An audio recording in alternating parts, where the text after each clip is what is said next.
Welcome to Florida Focus, a college football podcast. We have a lifetime Florida State Seminole fan, that's me, Brandon, and a lifetime Florida Gator fan, my co-host, Chris, putting aside our differences to bring you the fantastic world of college football throughout the Sunshine State. Today, we will cover the UF come-from-behind win against South Carolina, FSU's loss on the road in Notre Dame. We will whip around the state, talk about Florida and the other teams that had success and failures across the state. We'll preview the penultimate week of the regular season. Yes, we're already here. And introduce the definition of a rival. Along with that, we're going to introduce and remind you about our Patreon subscription options. Given all of these things, Chris, how do you feel about today's show, my friend? I'm doing pretty good. Obviously, anytime you have a win, you feel pretty good. But good to talk about this and trying not to get too ahead of ourselves when it comes to rivals. But let's focus on this past week first. But I'm excited to talk football with you. Yeah, absolutely. And a lot that Florida State could have done better, but also probably some of the same. You may see me come out of my positive outlook shell a little bit today. We'll see. But overall, the state of Florida kind of did, I don't know if unsurprisingly is the right word, but everybody kind of performed as we kind of thought, right, Chris? Yeah. And I think we had a couple weeks ago, it was like one Florida team won, then last week 2 Florida team won. Do we get to 4 teams winning this week? I think. That sounds right. All right. So I like the way we're going, Sunshine State. Get over that halfway mark, you know? Right, exactly. Excellent. Well, we thank you, the fans, for listening in. We're going to go ahead and get started because we got a lot to cover today. So, usual format, I'm going to defer to Chris. Florida had a great game against South Carolina in the Swamp. Tell me what your impressions were and what you took away from the win. Man, this game was crazy. So many emotions. You hear the phrase a lot. This is a game of 2 halves. Well, then, man, this is a game of 4 quarters. So every quarter was different. Every quarter was something new. There's so many storylines coming out of this game. So many takeaways, a little bit of drama. And so, it was just a crazy game. And Florida, again, for like the 5th straight week, comes out behind and has to fight their way back. Some games they tried, came up short against Georgia. Missouri, they didn't even try to come back. Vanderbilt, they obviously did. And this time, Gators came back. And I don't know if I'm just so conditioned from the previous 2 coaches that whenever Florida gets down 2 touchdowns, I'm like, game over. Like, that's it. Our offense is not that good enough to overcome 2 scores. Let's just look for next week. And I'm so used to doing that. I did that again this week. We got down 14-0. I'm like, okay, game over. We got down 17 points. And I thought, okay, game over. Because I'm so used to a poor offense. Mm-hmm. And I keep forgetting. I have to keep reminding myself this is a different coach, different regime, different offensive scheme. And the offense took a bit, but they came through in the end. The defense took a bit too, and they came through in the end. I'm really excited. I am so excited about this win. Real pumped. Fun second half, obviously. Fourth quarter really. But there are still a lot of issues, which we won. But some of those issues that have been with us the last few games are still here this game. We just happen to overcome them enough. Okay. So we'll start with offense. We'll talk about either Franks, Tony, and the running game. Those are the big 3. I'll start with Franks. He 161 and a touchdown. Not too crazy, but things that did stick out to me were 0 and that is 0 turnovers from him. And that is a huge, huge number. He even jumped on a fumble from Tony. And so 0 turnovers from him, and I believe he had 16 rushing attempts, which is, I'm pretty sure, the most for him this year. Only 36 yards, but 2 of those were touchdowns, including the go-ahead 4th and 1 touchdown dive at the end there. So we're seeing him run more, use his body. He's what, 6'6"? I mean, he's a real skinny 6'6", but he's using that body, using his legs more. He is he's not shying away from contact more. That's one of the things. He had the ability to run, but didn't really want to run. But Mullen's really pushing him to run and use his ability to run. So he's been doing that, and I don't know if you saw the whole crowd shushing drama. Oh, yeah. Yeah. So he obviously comes out starting pretty slow, and the crowd starts booing. And I don't know if that's I understand the crowd being upset. I don't know about him specifically. Just in general, we came out flat again, and really the defense is what really was the part that if I were to boo, I would have booed the defense, not so much the offense early on. But he took that to heart, and when he got his first touchdown, he started shushing the crowd, and again at the end there too. And am I upset? Not really. What is he? 20 years old, something like that. He's a kid. Yeah. And half the people in the stadiums are students. They're kids too. They're So I really don't think the booing helps. I don't think him shushing helps. But I'm not really mad at either side. I don't know if you should boo. I do understand though your frustrations, and I'm not too upset about him responding. If that's what it takes, if that's what he needs to play like he did and finish like he did, then that's fine. Tebow was emotional too. So if you can use those emotions and channel it, whatever. Do what you gotta do. I'm a little concerned, big picture.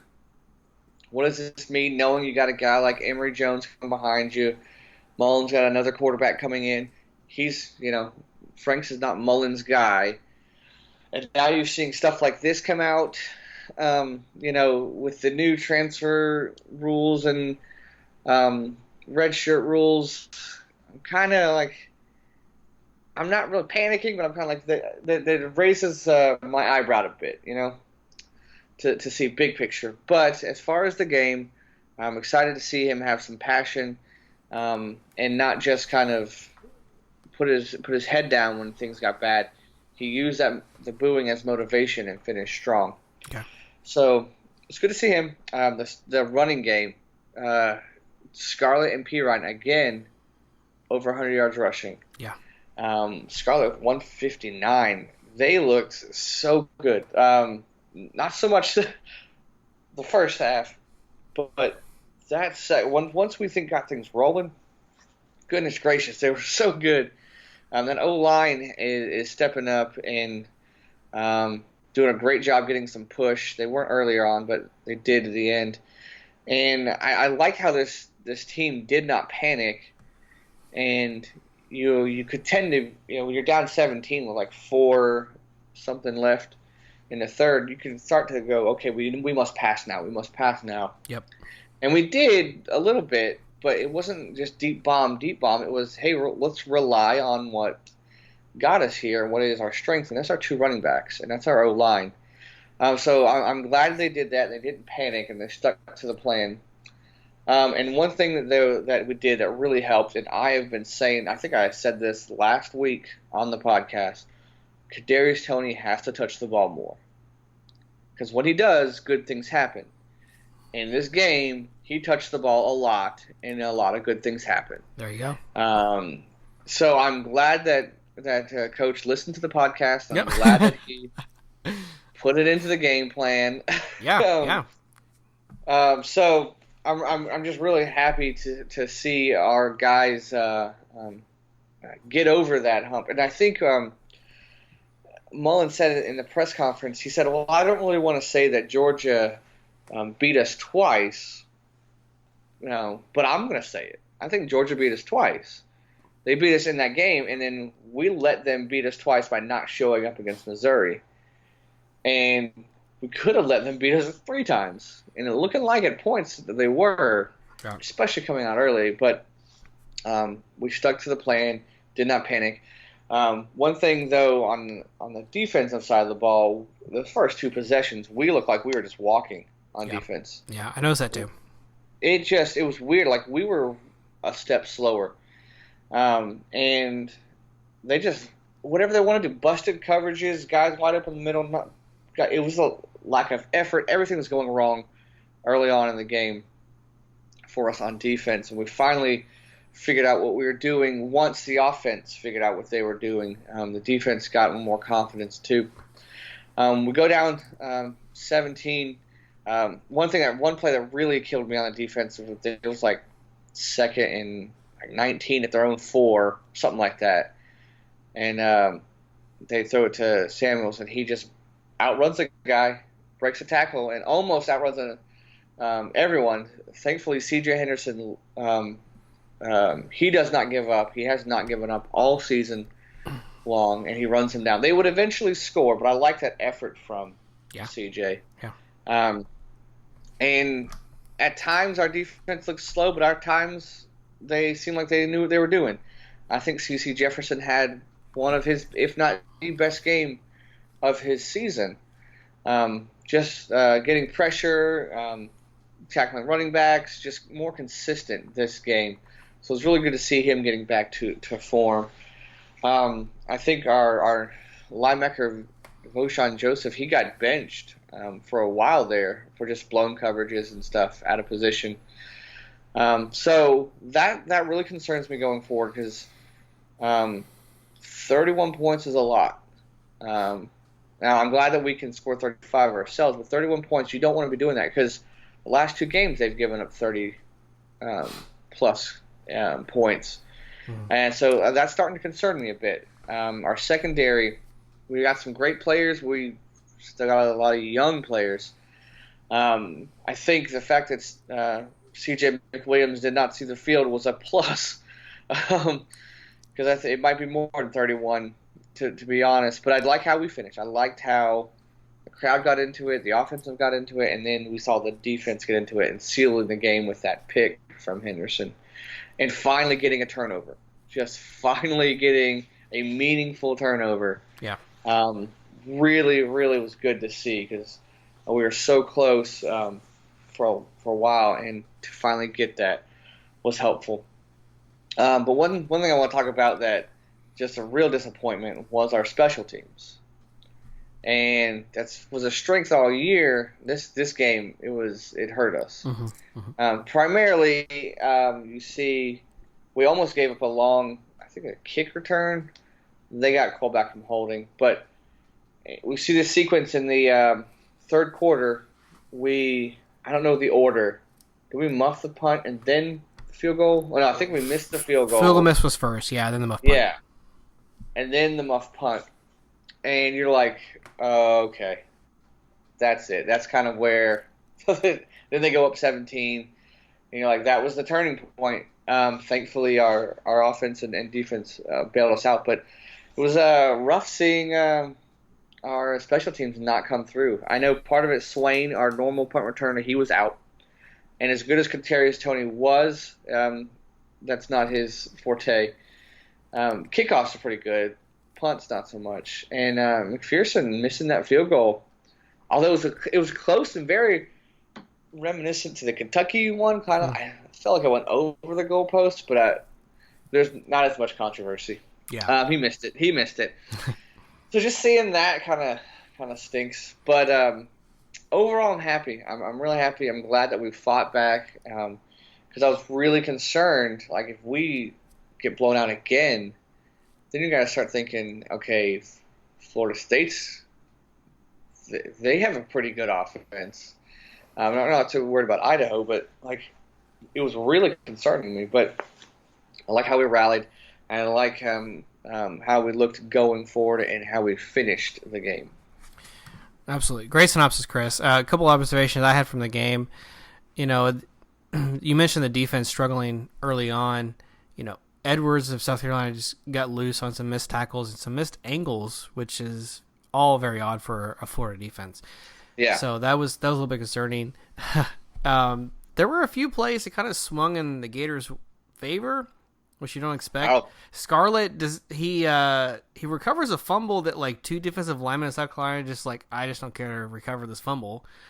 Yeah. There's no effort there. And then probably the biggest luck play of the game was when Franks muffled a snap, rolls out, and then he throws a pass that goes off a guy's helmet, but it's still caught for a first down. You know, if two of those plays go differently, the whole complexion probably doesn't go in the Gators' favor. But yeah, absolutely. When you put effort into it and you go full 100% on both sides, which I'm fully convinced the Gators did, a game like this will go to you. And that's exactly what happened. You know, there's some concern, like you mentioned, the early TDs. You know, both of those passes were wide open. I'm not sure what the secondary was thinking. They must have read it or something. And you would think that Florida would continue that pattern, but again, as we talked about after the Vanderbilt game, this is a very different Florida team you've seen in the past.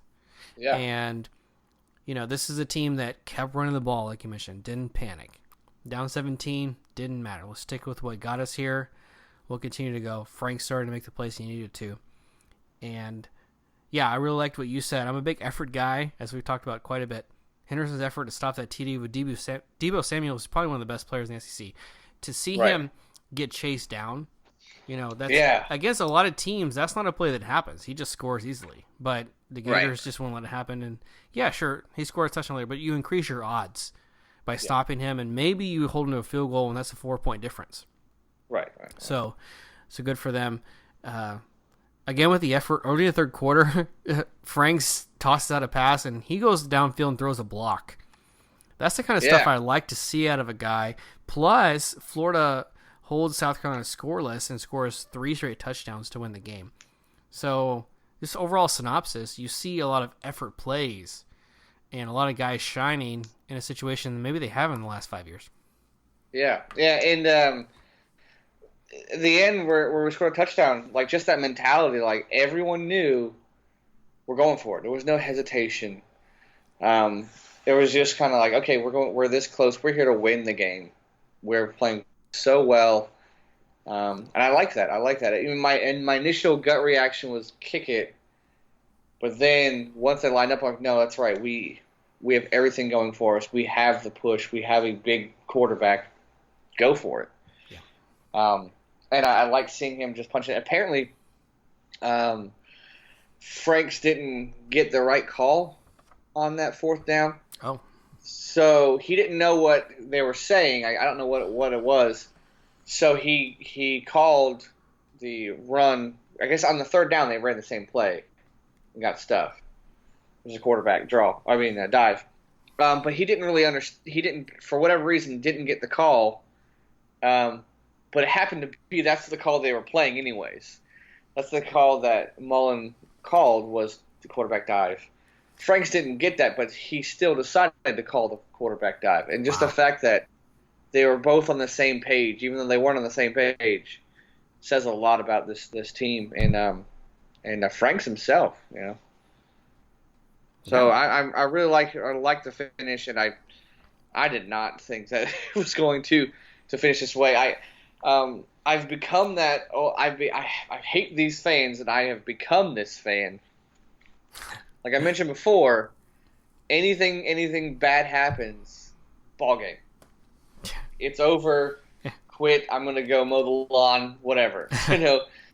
And I've been just conditioned in the last handful of years to think that way. And my wife's the opposite. You know, she's like, "Oh, there's still time. It's all right. It's just one drive, whatever." I'm like, no, it's pointless. What are we doing here?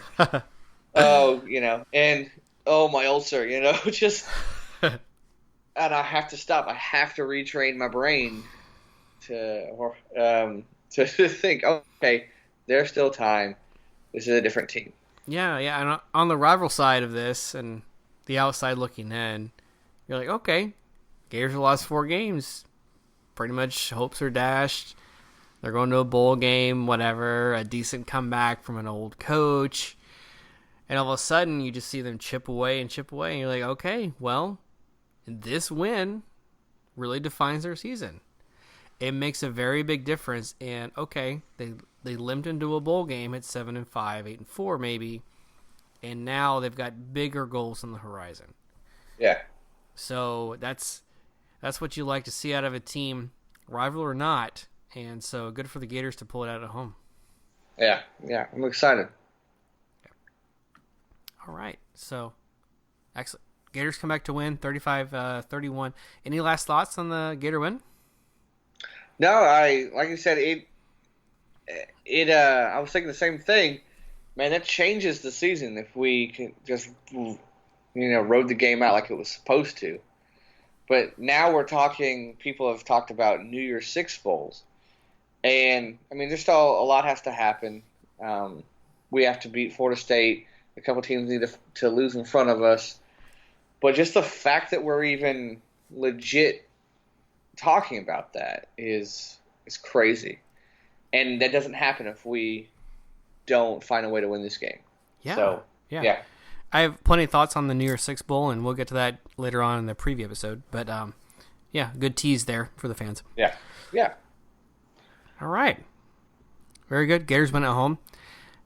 Florida State, another team that travels, but in this case, not a whole lot of mystery on how the outcome would be.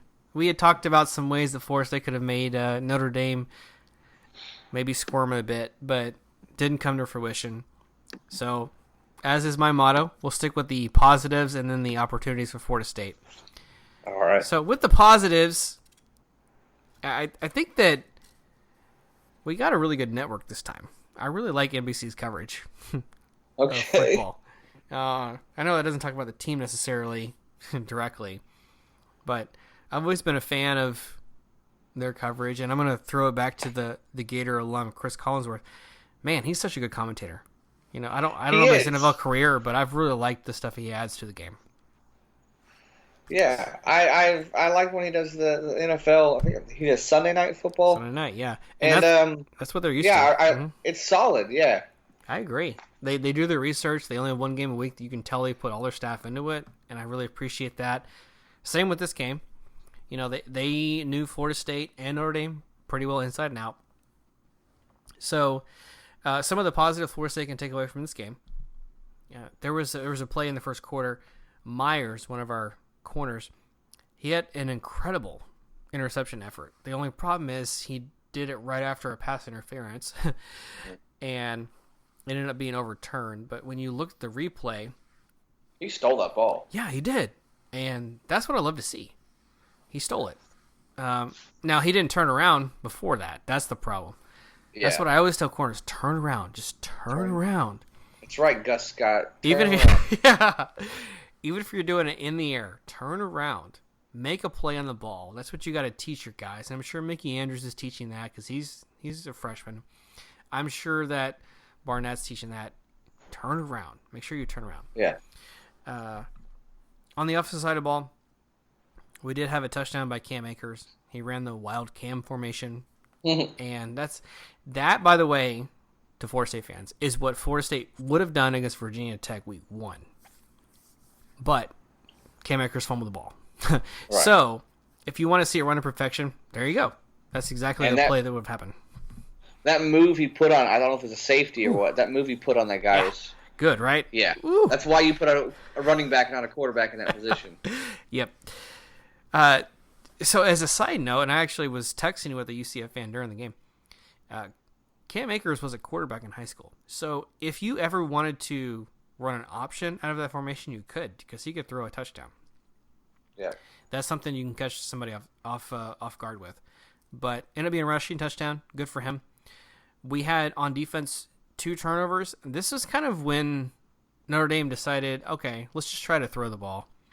And Brandon Wimbush, in my opinion, showed his true colors. This is why he's not starting quarterback at Notre Dame. because he threw 2 interceptions, and we ended up scoring early in the third quarter. What happened next, I'll talk about in the opportunities, so we'll postpone that.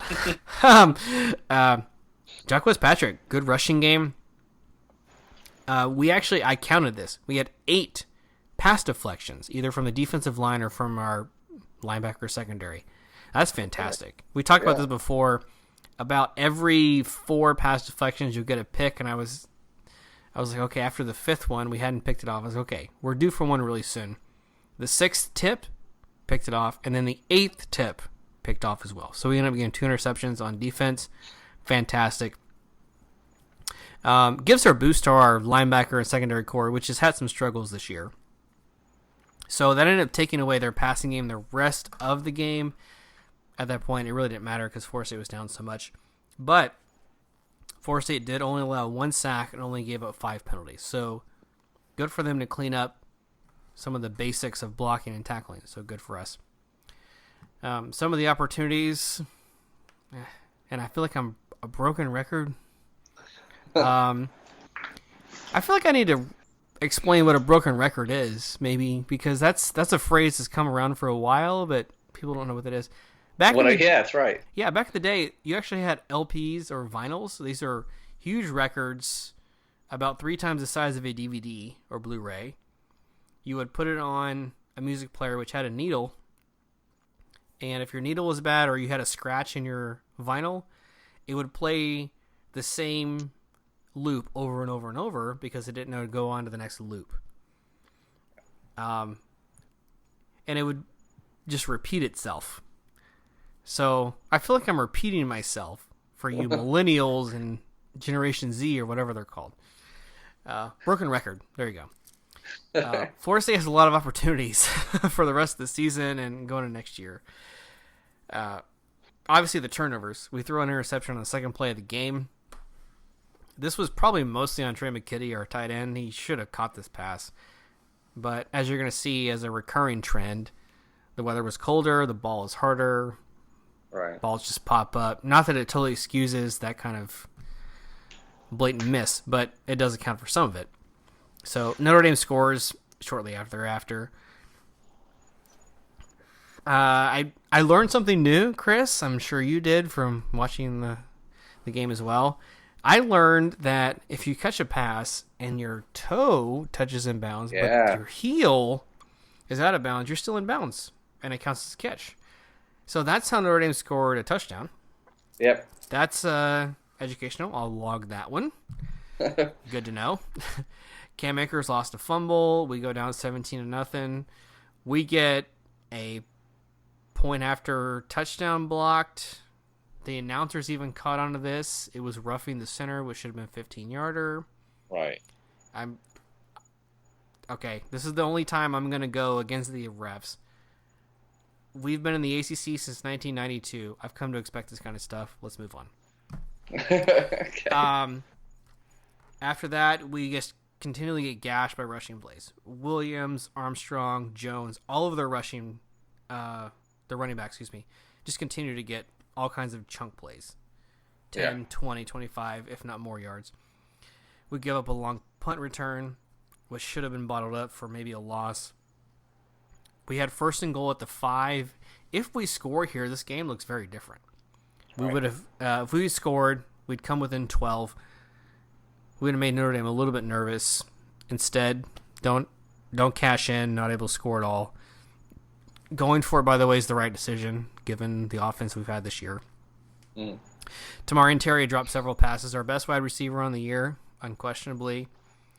And, again, the same kind of woes rushing. Only 106 yards on the ground, and we go 6 of 17 on 3rd down. So those are the kinds of things you need to take away.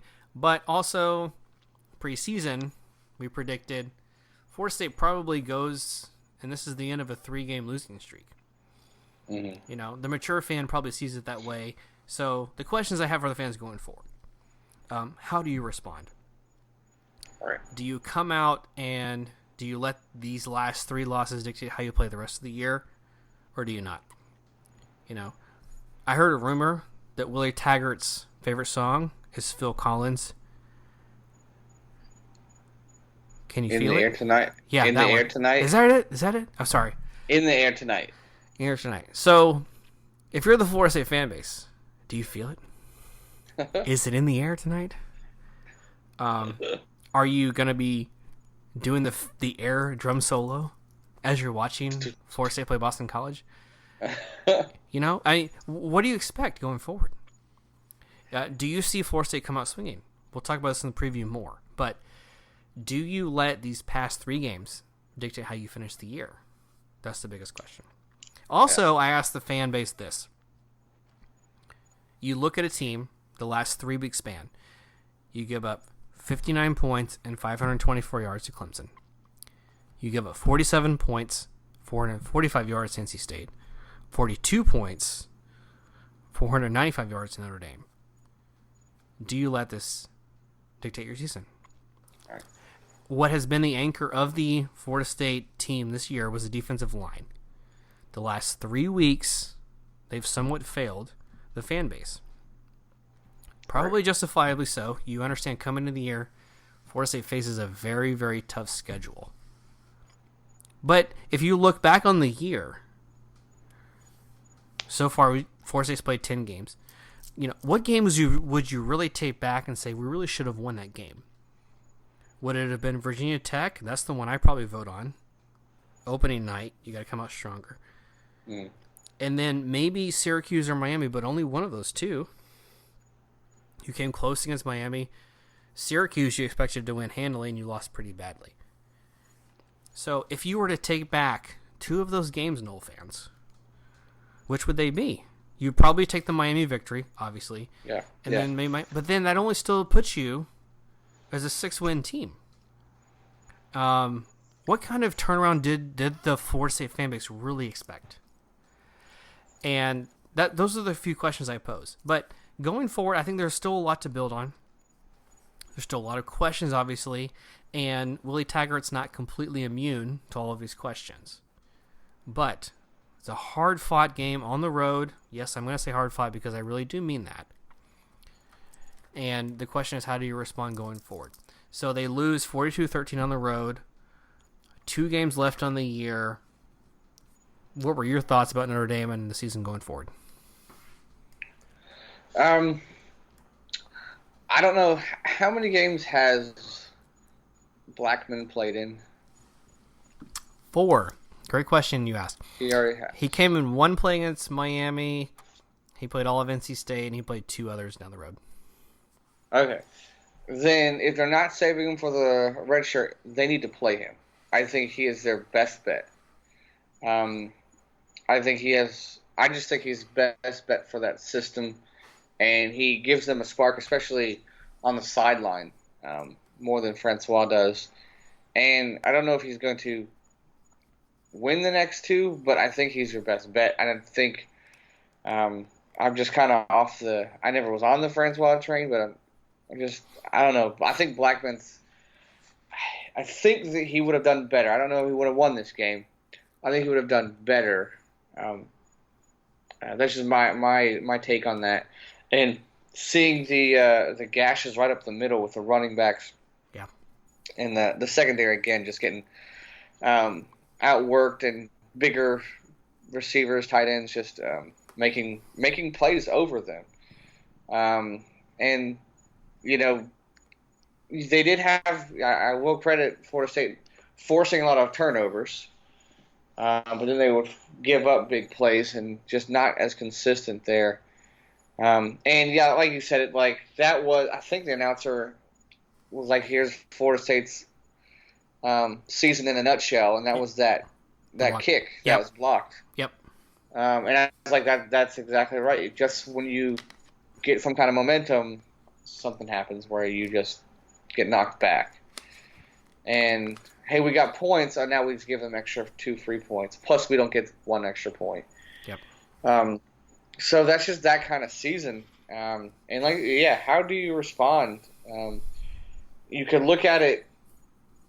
I would say have this mentality. Is now you have entered the playoffs.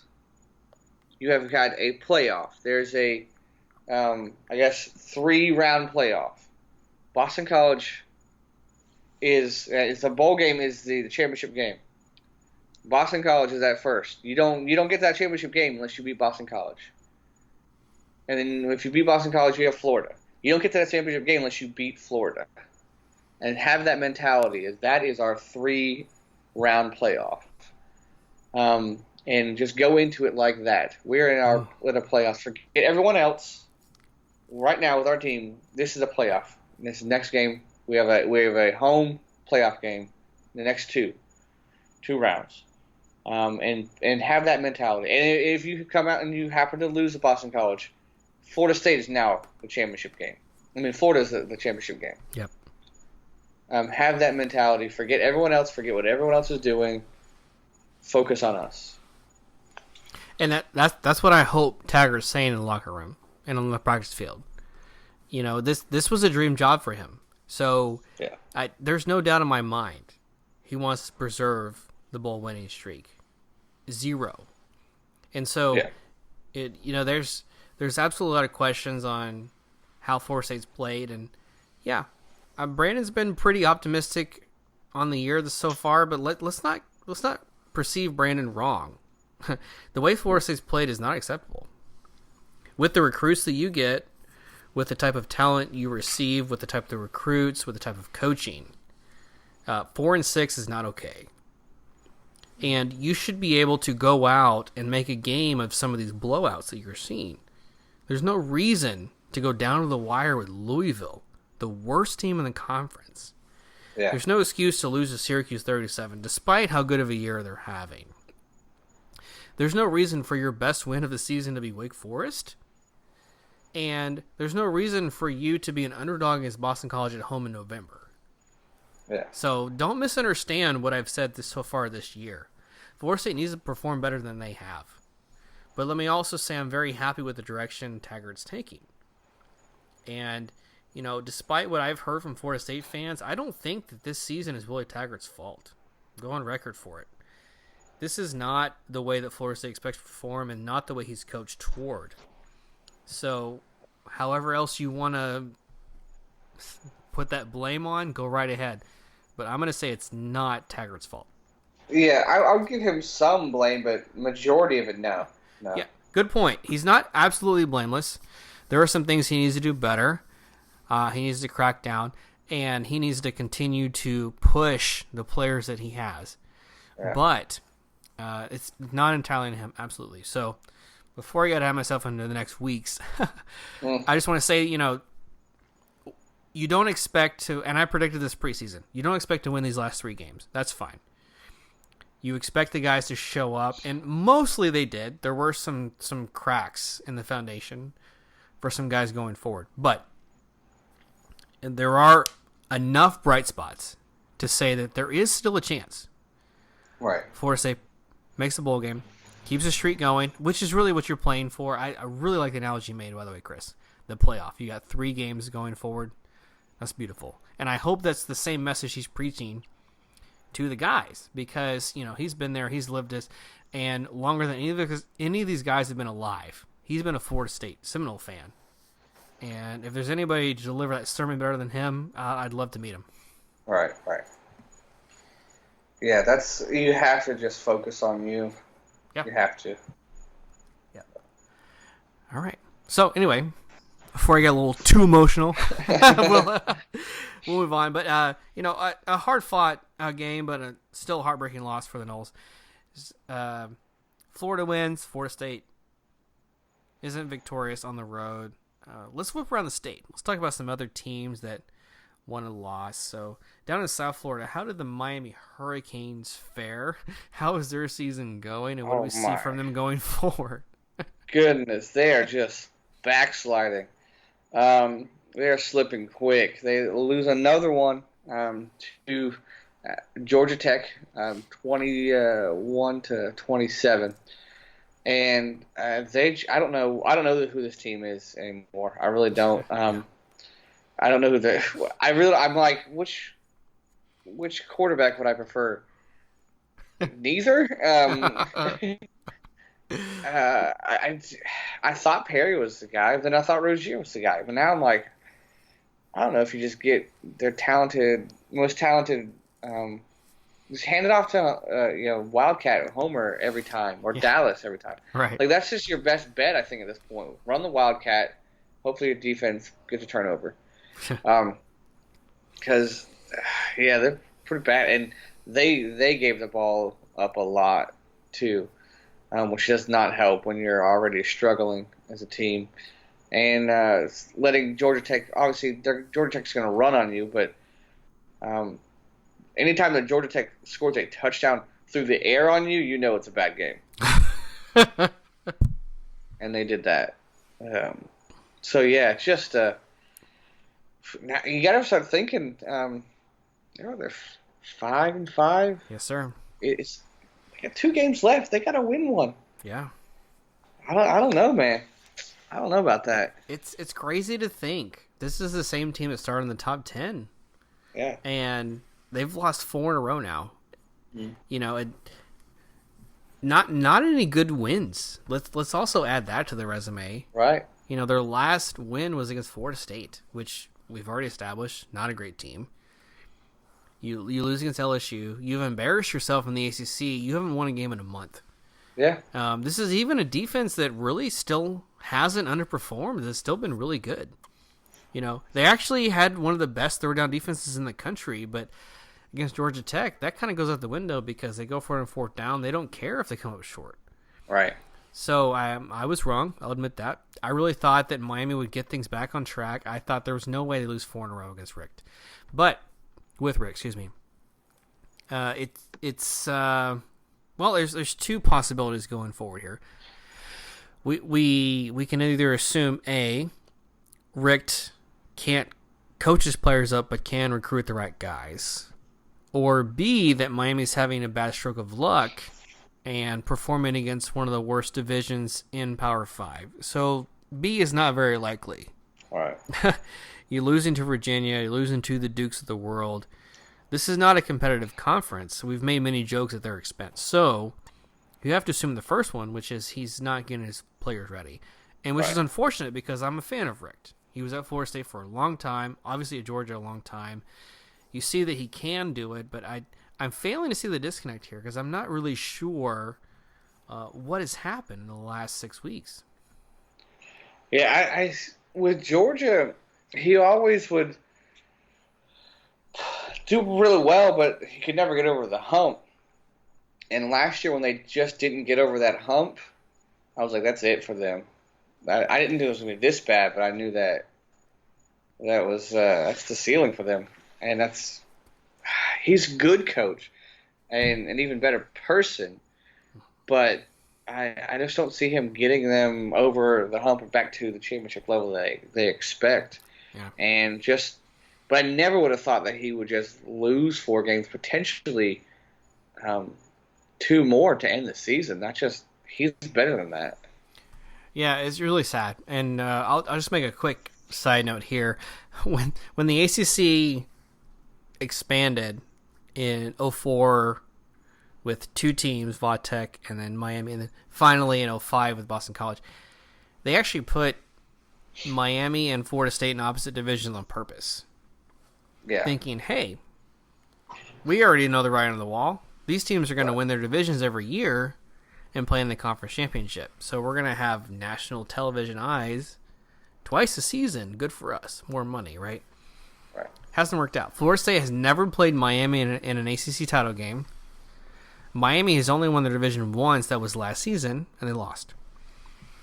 So it actually hurts the conference to continue to see Miami underperform like this. Right. And I'm never going to say it's sad because I love to see them lose, but it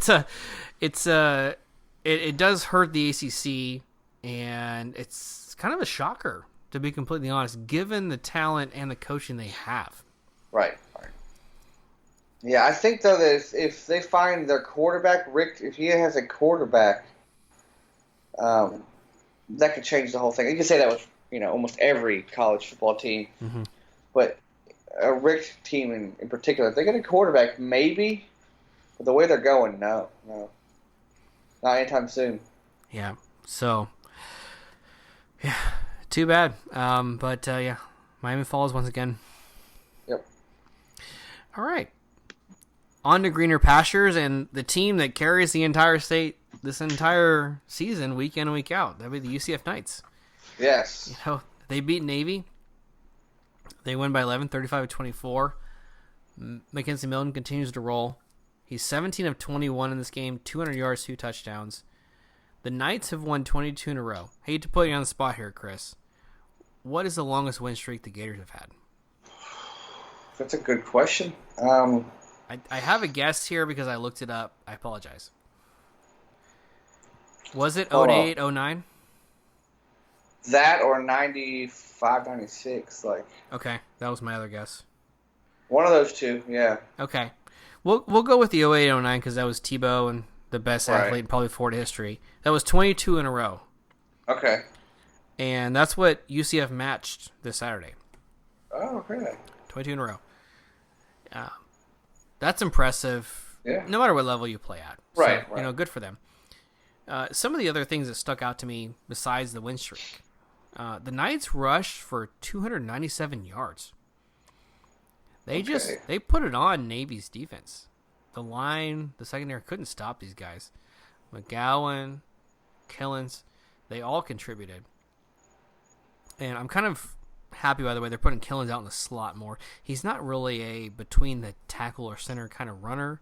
Mm-hmm. So let's split him out. He's got the speed. You know, he's the track star with pads.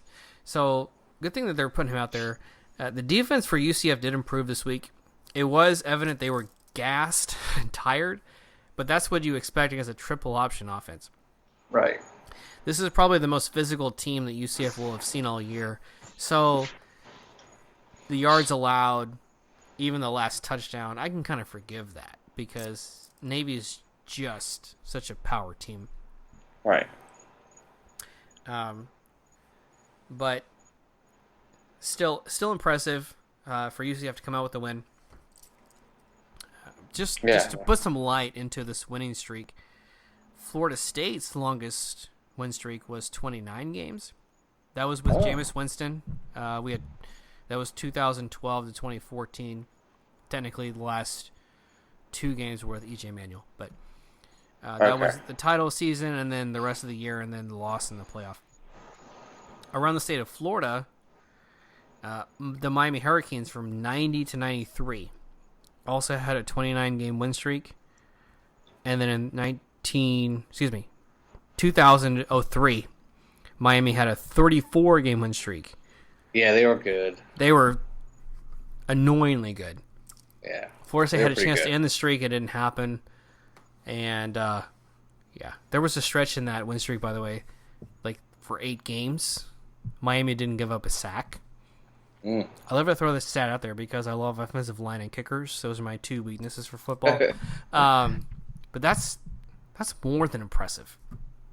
Anyway, for any fans wondering, the longest win streak in college football history is 47 games. That was Oklahoma from 53 to 57.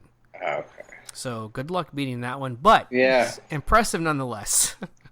Yeah, Alabama maybe has your best shot, but other than that, no. It's tough because you have to have a good team, 3.5, 4 years in a row. And don't they add more games in the season? Well, that's the thing. Like, I was looking at these streaks. I was like, okay, some of these teams did this 4 years in a row, but because of the playoffs, the expanded schedule, the conference championships, you can do it in 3 years now, probably. Right. But still difficult, as you can imagine. So, good for the Knights. Number 11 in the college football ranking playoff, the highest ranking of any Group of 5 team ever. So you should be proud of that. I think in order to celebrate, UCF, you should wear number 11 on every single jersey, but make like one of the ones like really hard to see, so that you look like number 1. Is that good? Yeah, I like it. Yeah, okay. Or have one of the ones that be like a reflective. Yeah, there you go. So like you can see it, but you can't. Okay. Right. So, maybe in lieu of college game day coming to Orlando, you could play off of that. So, good for them.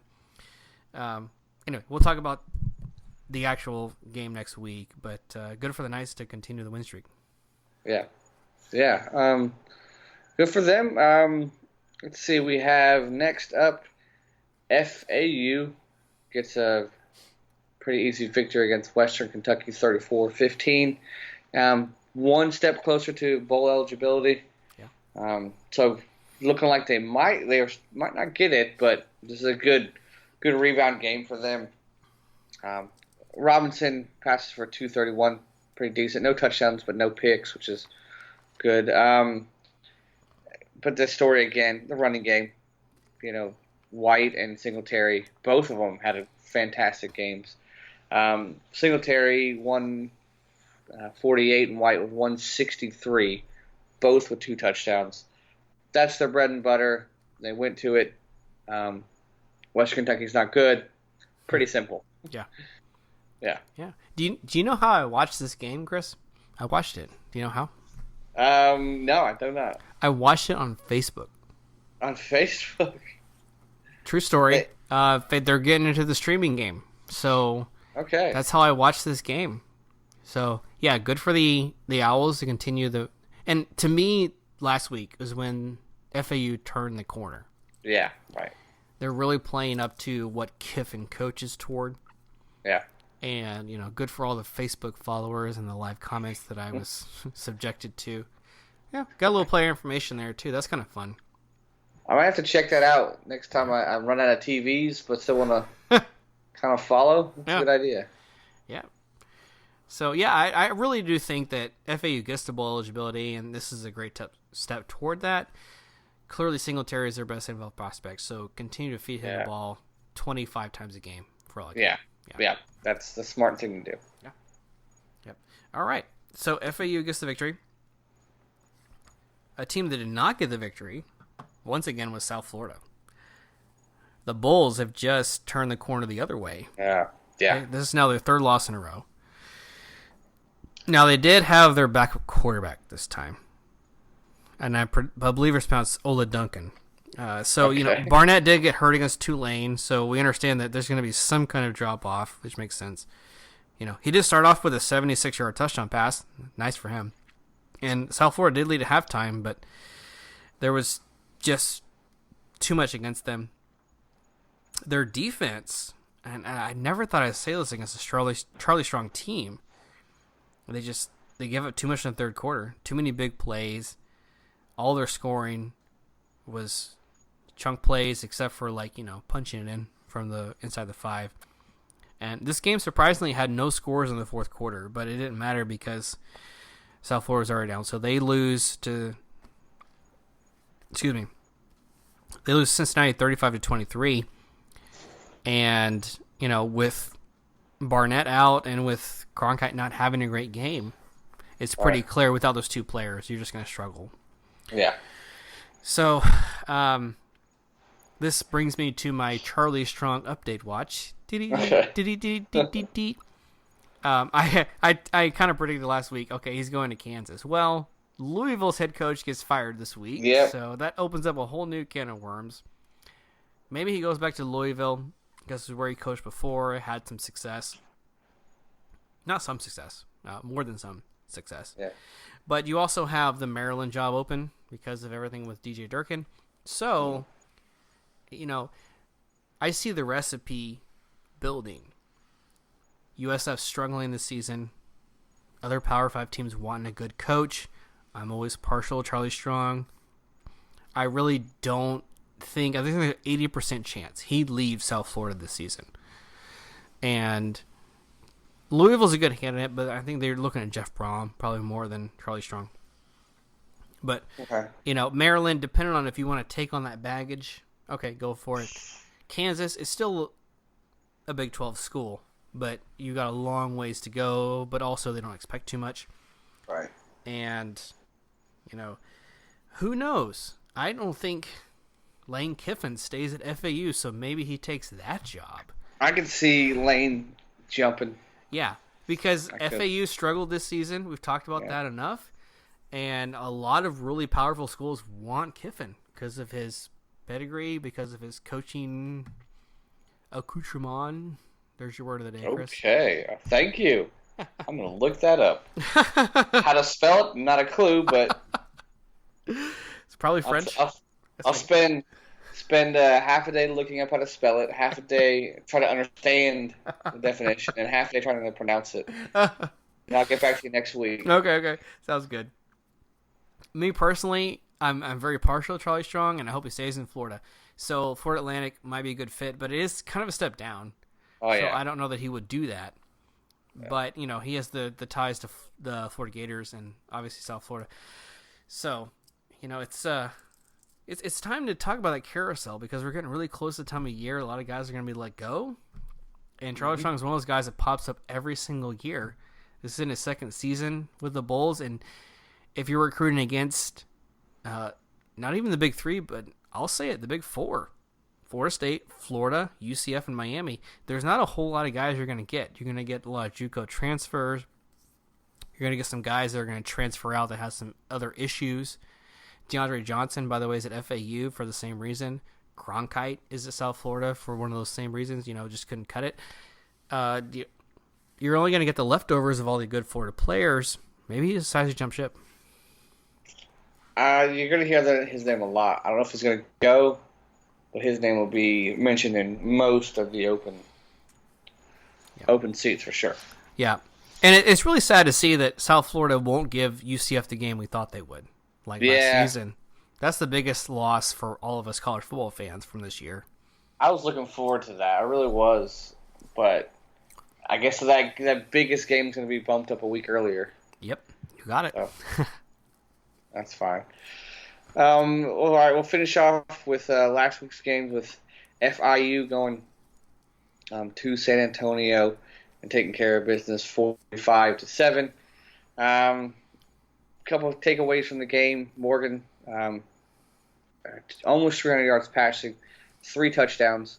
But another big part of the game, they intercepted the ball 4 times, taking 1 to the house.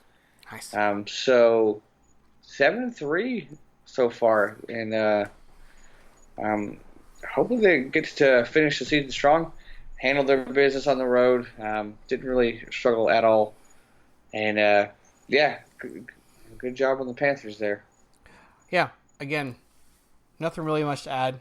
Like what Brett Javis is doing, and whoever they match up in a bowl game, I feel like they probably win. It depends on probably where they play. Obviously, it's in the state of Florida. Florida has many bowl games. Yeah. I even saw a projection for Nassau, Bahamas. Hey. There we go. Still that's like really close to them. Yeah. I really, if you're a bowl picker, take FIU to win their bowl game. I've seen no reason why not to. Yeah. They're on a hot streak and sure, playing good this year, and they'll probably get a team that's kind of close to their level. So yeah. Every team that they've been outmatched, they've lost, and every team they're level with, they've beaten. So right, and good for the Panthers. Yeah. Awesome. Well, that recaps another week. We are heading into the penultimate week. Is that the right word? Penultimate? Next to last? Sure. Okay. Why? I've heard that term before. I don't know why it's called penultimate. So you know why? Ultimate's the last. Penultimate, not sure where that came from. That's the one before the last. Is pen like Latin for next? Yeah, sure. We'll go with that. Even I don't know.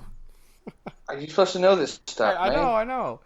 I'm admitting fault here, Someone listening, email us, enlighten us. I've heard that term so many times, and really all it takes is 5 minutes on Google, less than that, and I'll figure it out. But yeah, I'm putting it on you guys. You do the work for us. Yeah, I learned it from Spanish because you put the emphasis on the penultimate syllable, whatever.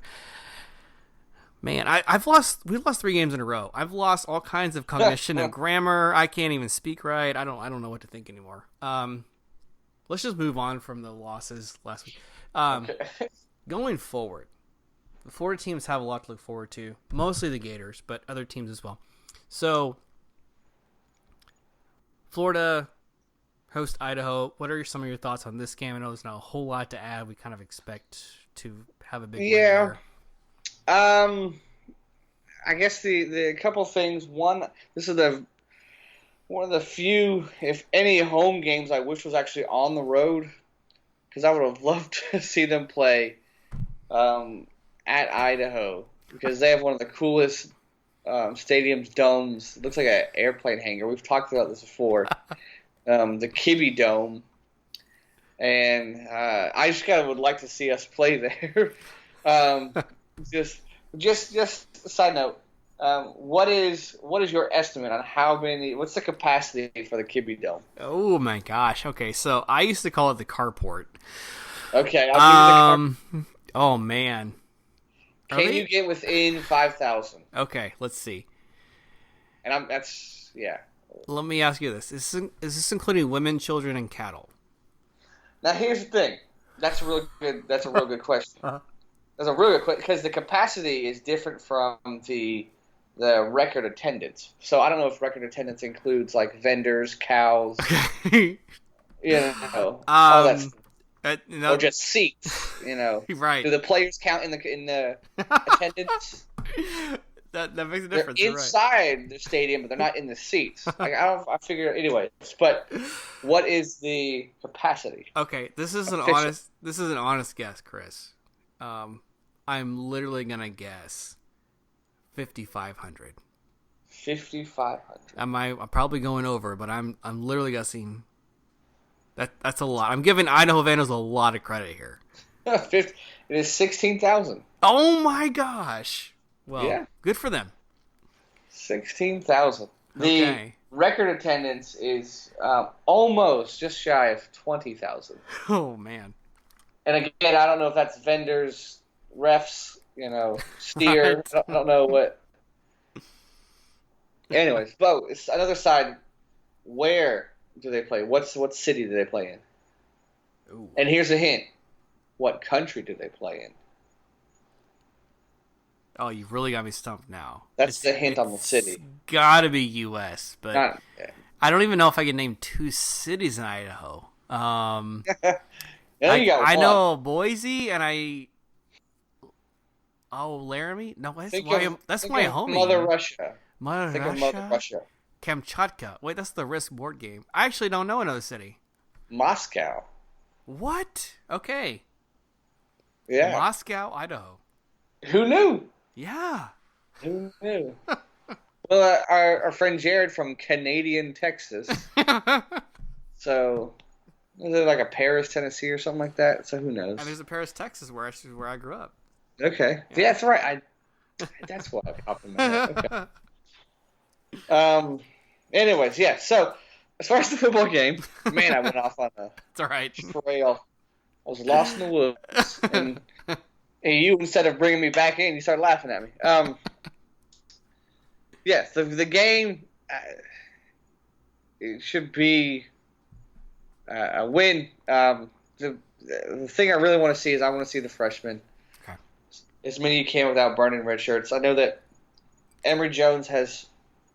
That's a big question. He has 2 games left. Does the bowl game count in that? Do you know? That's a great question. I'm assuming it does. Okay. But So then- that's it's a great thing for our fans to correct us on. I would assume that, and I'll get to the Blackman redshirt thing for us too, but I assume it does. Okay, because Trask broke his foot, and he's going to be out. They said he could maybe get back for the bowl game, so I'm assuming you're going to see a lot of Emory Jones. Okay. Especially the second half. And you just want you want us to not come out slow. You want us to knock on wood, no major injuries, and you want to see freshmen. That's just kind of what I'm looking forward to. But that's about it. Okay. Yeah. Yeah, not a whole lot to expect there. I get it. Yeah. Just a warm up. All the exciting stuff we've already talked about. Yeah, exactly. So yeah, easy win for the Gators, and I like how they scheduled that.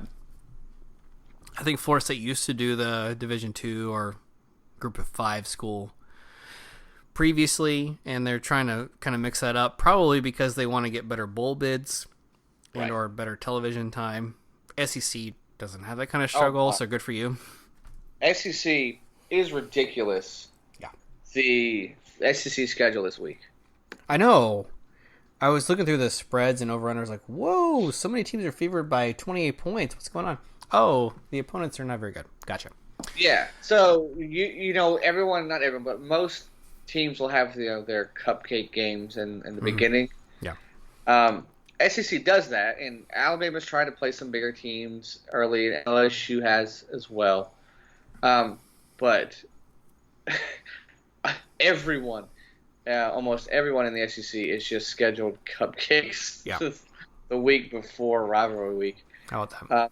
And a lot of it is because we know we're the SEC. We know we're going to get, in some cases, some might argue a lot of cases, and some might argue all the cases, the benefit of the doubt. But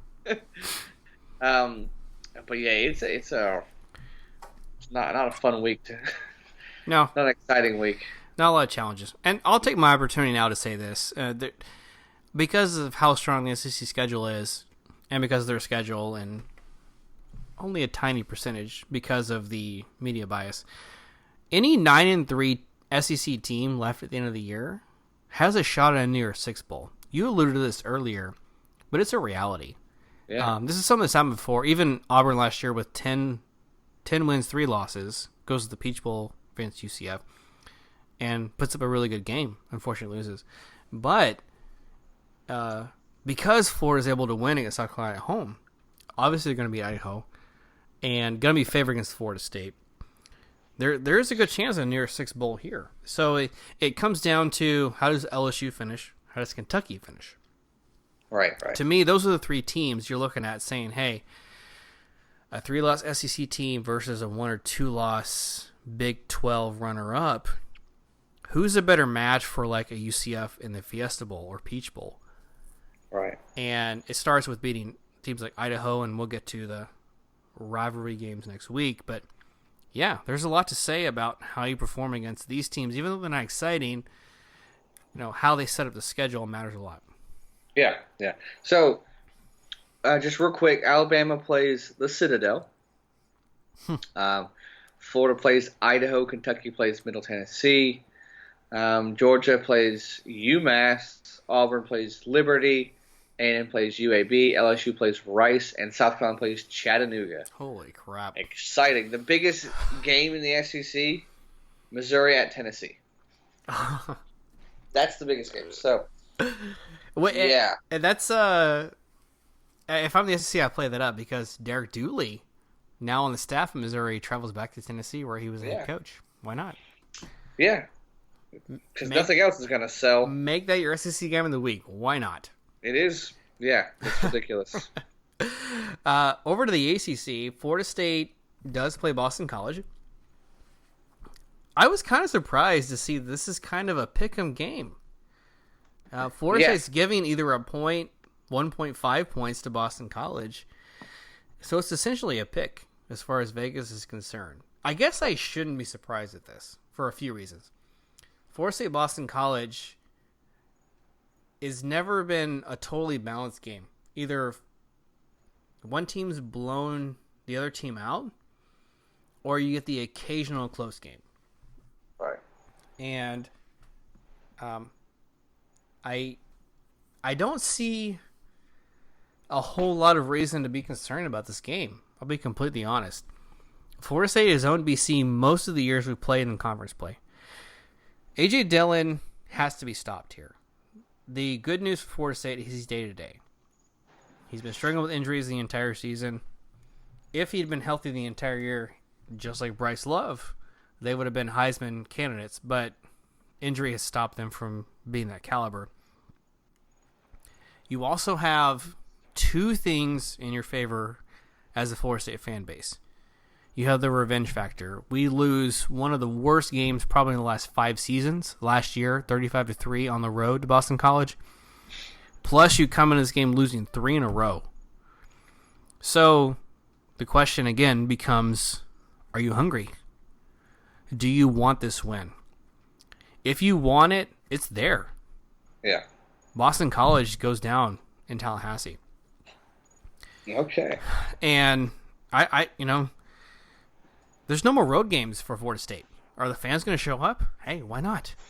Yeah. You got the Eagles at home. You got the Gators at home. There's no more reason to actually stay at home and watch this game. Go to Doak. Yeah. Have a little bar crawl. Have some fun. Go to the game. Yeah. There's nothing at this point that's going to keep Florida State from holding back. You're going to throw everything you got at Boston College and everything you got at the Gators. Anyway, we'll get to the Gators next week. Some other things, 2007, we go on the road and beat Boston College. They were number 2 at the time.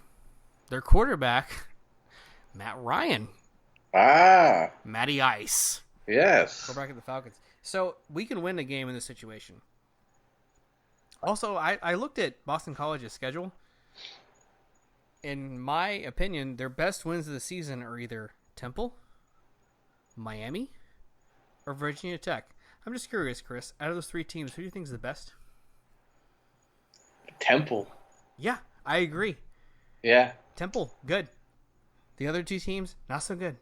So, can Florida State pull this off? This is huge because this would be a win against a ranked team. Yeah. I don't know how they're ranked or why, but they are. But you're turning the tide on their season. Yeah. They come in 7-3, and you either ruin their year and they lose the last game, which is the trend of this rivalry. Quote unquote. I'm sure they've created a trophy and they've defined it as such. I'm not doing so, just on the record. But you also look at, if you're from Boston College, you say, okay, we're 7-3, we beat Florida State, we go on to win 9 games. Or we lose this game, we only go 7-5, which is what everyone expects of every year. Okay. So, we were talking about the NC State game, how they come out in the first quarter, not so well, end up losing. I know I'm optimistic. I know I'm a fan. I'm taking the Noles to win. It's really hard for me to fathom losing yet again. Florida State to... I just don't... I know they're not that good. I know that they've had their issues. But I've heard all the stuff you've said, and I think Blackman comes out starting. I'm going out on a limb. Blackman comes out starting. I think, I don't know if he came back or not, but I think Boston College's quarterback got hurt. Yeah. So I think that's a big factor. It's at home, a lot to play for. I got to take the Noles too. BC is a little bit overrated. Obviously, Noles, if they get behind early, it could be over. But you will know after the first quarter. We said this before. We'll know after the first quarter, but I think Florida State takes it. All right, good. So a couple of thoughts on what you said. Obviously, I agree. So going down early, yes, because of Florida State's offensive line injuries, there's very little hope to come back. The one thing you could say to counter that is the wide receivers can make big plays, which could keep you in the game. That's fine.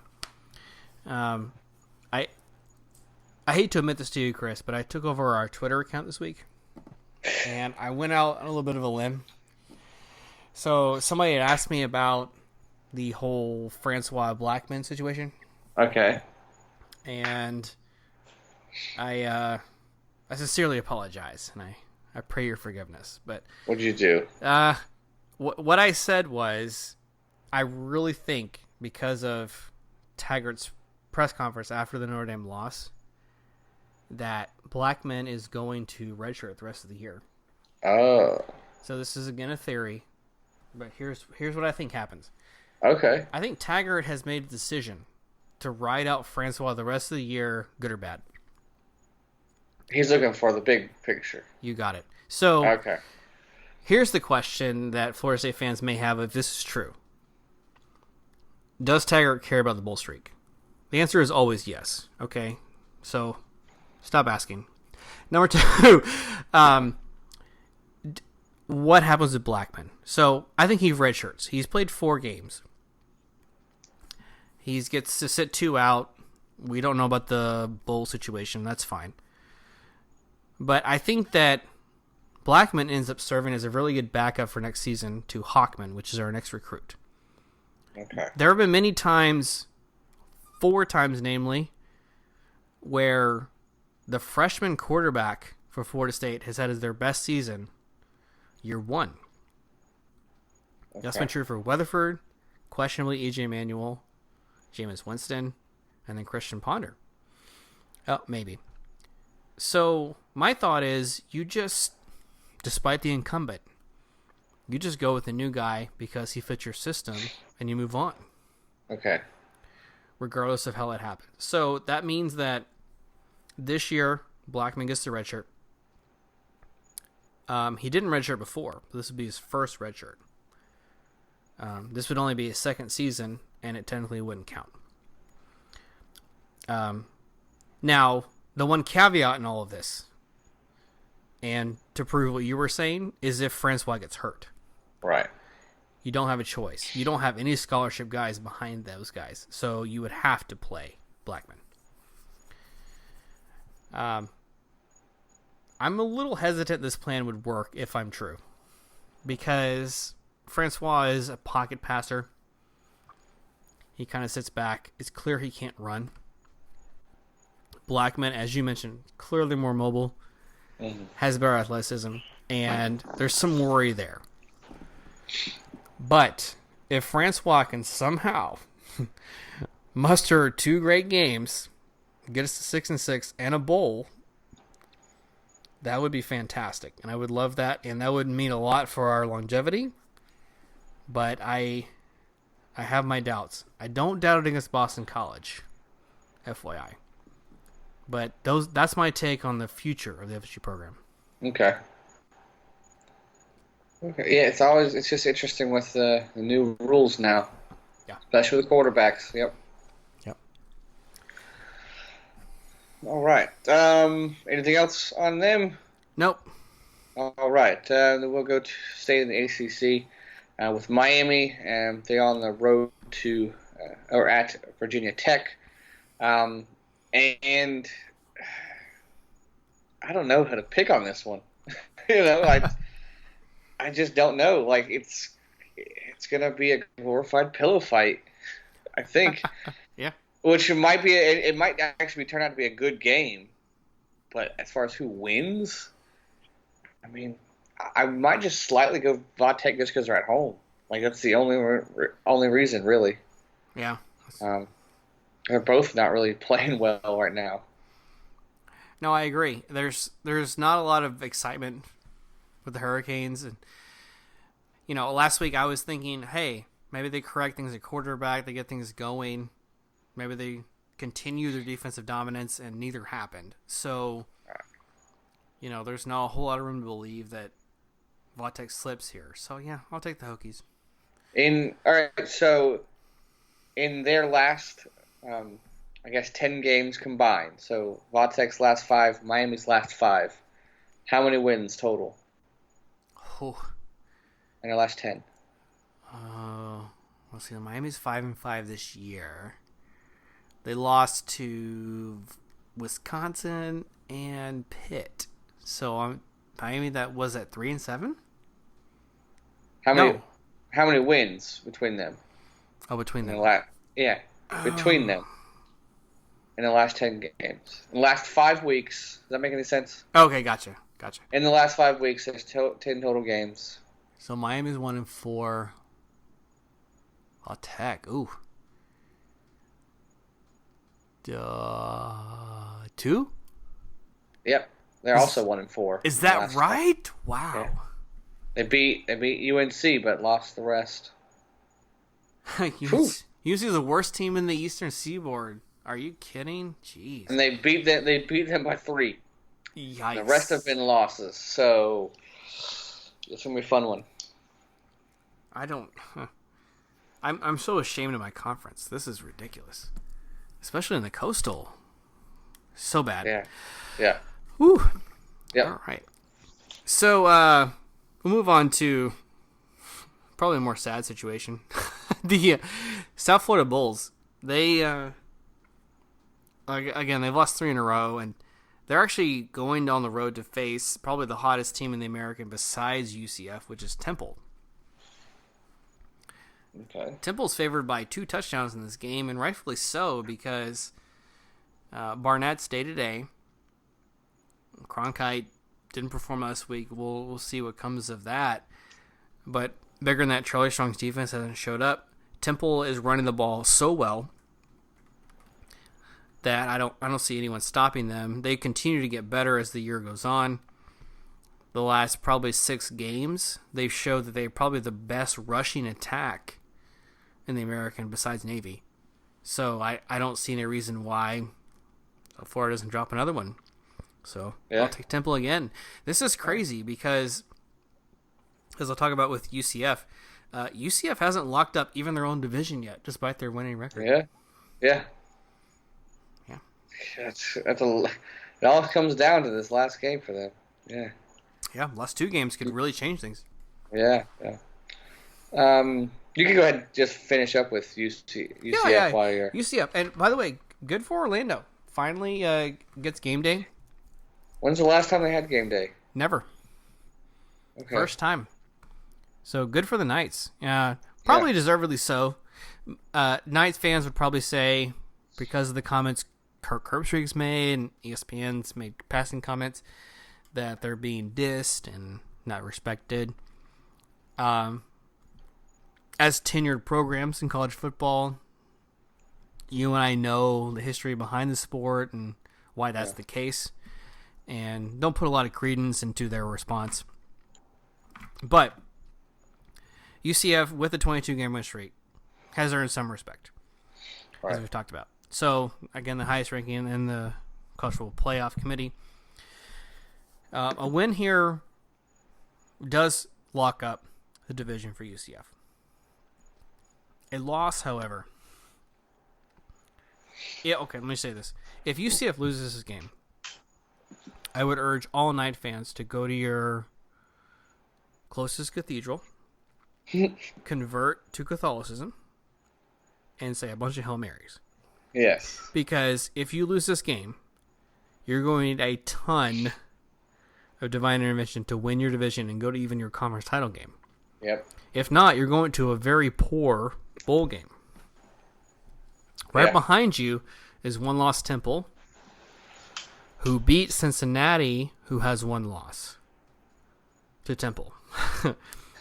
So a lot of scenarios can play out here. The simplest thing is UCF wins this game. They're in the conference championship. They host the conference championship. Against who? I don't know. Because the American West has turned into such a debacle, I can't figure it out.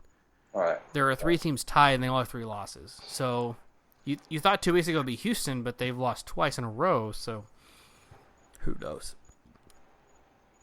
If UCF loses, this becomes a 3-way tie between Cincinnati, Temple, and UCF. They're all 1-1 against each other. So then you have to pray that you beat South Florida, and then some other things go your way, and you don't lose a tiebreaker. Despite all that, I think UCF wins this game. They're a 7.5-point favorite. Cincinnati is not a pretty team to watch. Right. They do a lot of good things right. They have a lot of good defense. They don't turn the ball over. They don't commit penalties. But they don't have enough firepower to score nearly enough points.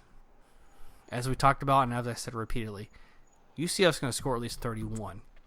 So can you beat that, or can you slow that down? And no one's been able to do so. Right. At home, game day, all on the line, you got to go UCF. You have to. And if you're UCF, you have to show up here. Hypel, right. Get your guys hyped. That's all I can say. Now, to Cincinnati's credit, they've recruited really well the last 2 years. And that's why they're in the position they are. So they're not 91 by accident. Right. But when I look at the college football rankings, there's such a dichotomy. Okay. Man, 2 words dropping on me. All right. Yeah, you're welcome. Such a dichotomy between UCF at 11 and everyone else. Everyone else below them has 2 or 3 losses. It makes sense for there to be a great divide right there. So as far as the playoff goes, again, I'm going to read out this UCF. Enjoy your wins. Enjoy the win streak. Forget about the rankings. Yeah. You're going to have a lot more fun if you do. Yep. And just enjoy it. Enjoy the experience. Enjoy game day. Yeah. Yeah, exactly. A lot to enjoy. Yep. Good. We'll wrap it up here with FAU and FIU. FAU goes on the road to North Texas. And North Texas team that's 7-3, doing pretty decent. They just come off a loss to ODU though, so an ODU team that FAU beat. Yeah. So I don't know how to go on this one. I would guess FAU just because I know them more and they're playing well. I would give them the slight edge, maybe by like 3 points. Okay, give me North Texas. I like the mean green. Okay, it's not a bad pick. Not a bad pick. Yeah. They've got a lot of things going for them. Obviously, the reason they gained attention is the fake punt they had earlier this year, but right. they're more than that. And I still like the mean green. Yeah. So. Yeah, I it's a coin flip to me. Yeah. I think North Texas kind of got the favor for most people, but I'm gonna go FAU. Okay. And Singletary mainly. I'm gonna go Singletary. If it was like him versus North Texas, I would take FAU. Yeah. Right. For sure. All right, and then FIU goes on the road to Charlotte. I think FIU just kind of handles business with them. Not much to say about Charlotte. Yeah, with a chance at 9 wins this year. Yeah, for real. Which is crazy to think, but yeah. Way to go. Yeah, absolutely. Might have the second most wins in the state. We'll see. Oh, that's a really good pull there. Oh, yeah. It's between them and the Gators, right? Yeah, exactly, yeah. So, how about that? All right. Man, well, we've covered a lot, and, the season's drawing to an end, so we appreciate you guys listening all the way through because we have a lot more to cover, a lot more content, and it builds on itself as the year goes on. Chris, a lot of fans probably disagree or have other things to add to our opinions, so how can they get a hold of us to do so? All right, if you want to give us definitions of big words that Brandon drops during the podcast, there's many ways to reach us. Website, FloridaFocusPodcast.libsyn.com, Libsyn, Libsyn. Facebook and YouTube, Florida Focus Podcast. Twitter, at Florida Focus Pod. Feel free to hit us up with some stuff with our email, FloridaFocusPodcast@yahoo.com. Snapchat and Instagram, FL Focus Pod, and of course our Patreon account. Love it. Patreon. It's patreon.com/Florida Focus Podcast. We'd appreciate anything you're willing to contribute. $1 a month, $5 a month. It keeps the show going. We give you secret content. We're always improving the show, and it's all because of your support. Yep. So before we go for the night, I did want to talk about this since we talked about it earlier and we teased it. What actually defines a rivalry game? Is it somebody who you see as a threat? Someone who is close in proximity? Someone who steals your rivals? Someone who has a trophy for a victory against you? Someone that has a nickname? Or is it a program that has some prestige? I ask these questions because Chris and I have talked about these ad nauseum, and we want to know what your opinions are on what a rivalry game is, because a lot of things make a rivalry game, and a lot of games disqualify it. Right. And next week, it's all about rivals. Mm-hmm. So we very, very much want to hear what you have to say about that. So, given that, please hit us up on all the ways you just heard about. We'd appreciate a 5-star rating on iTunes. However you're listening to us, give us some feedback. Any other thoughts before we close the show out today, Chris? No, just want to get through this week so we can really start talking about the rivals. At least on the Gators end, I know that Florida State has a big game coming up, but it's weird that just 2 more weeks left before conference championships and bowls. It's just a weird, How about that? weird feeling. Yeah. Real weird. It went by so quickly. So, Yeah. thank you to the fans for listening. We appreciate all the feedback. I'm Brandon, lifelong Florida State fan, saying Go Noles. Go Gators.